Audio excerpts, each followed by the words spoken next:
riêng đam bên con đó làm việc trong đó nó còn khá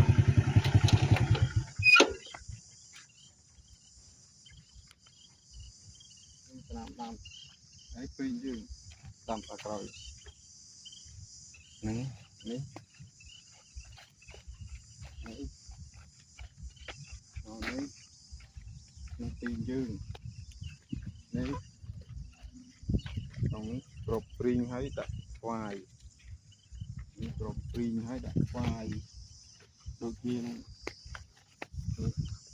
thằng này nít đâu cài thì nít anh cầm đặt hoàn thì bên ngay